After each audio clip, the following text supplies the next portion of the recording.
My next question is from Lance, who wants me to compare two studios returning to their familiar properties. Since I'm a fan of modern adaptations, do you think Nickelodeon TV movie sequels or Disney live-action remakes are better? That's an interesting question, and admittedly one I cannot properly answer, as I've seen far more of the Disney remakes than I have the Nickelodeon TV movie sequels that have popped up in recent years. But I can certainly try to analyze them. Both studios are certainly looking at their back catalog to see what they can resurrect, and the results have been a curious assortment. Nickelodeon seems more intent on continuing the stories left off from their shows. In the case of Hey Arnold, they did something really good by fulfilling what many fans have waited years for.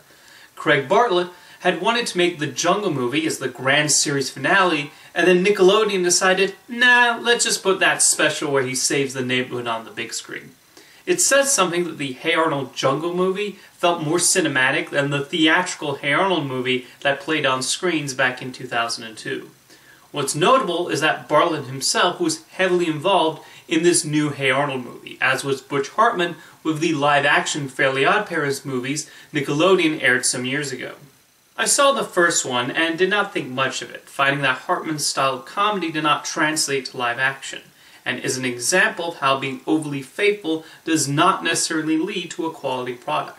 You still have to make tweaks here and there, but it was a noble effort from Hartman and his team nonetheless.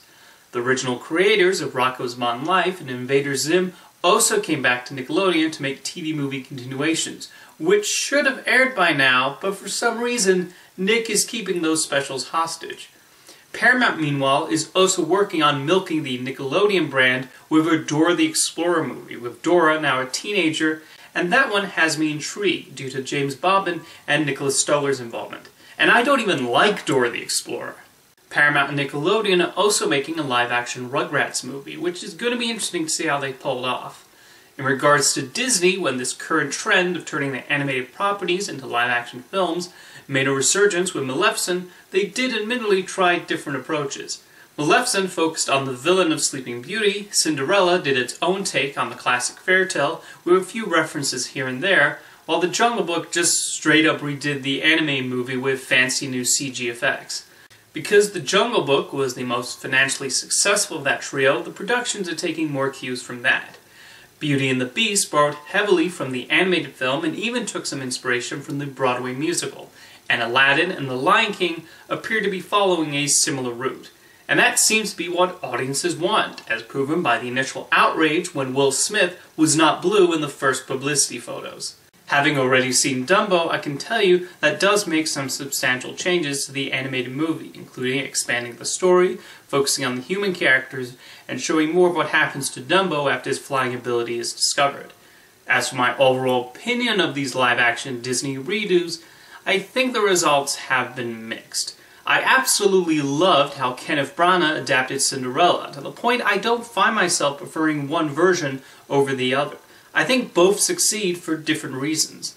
I actually thought Beauty and the Beast was fine, as I liked how Bill Condon made it seem like a Broadway musical, and brought me back to seeing the stage version when I was around 8 years old. I really did not care for how Maleficent twisted a classic Disney villain into a sympathetic heroine, and while visually impressive, The Jungle Book just made me wish I was at home watching the 1967 movie. You could argue nostalgia is playing a role in my opinion, but these redos are nostalgia fuel, as Disney is banking on audiences familiar with the animated films to boost the box office. I think both the Nickelodeon sequels and Disney live-action remakes are the results of a lot of effort, even as they attempt to bank on our nostalgia.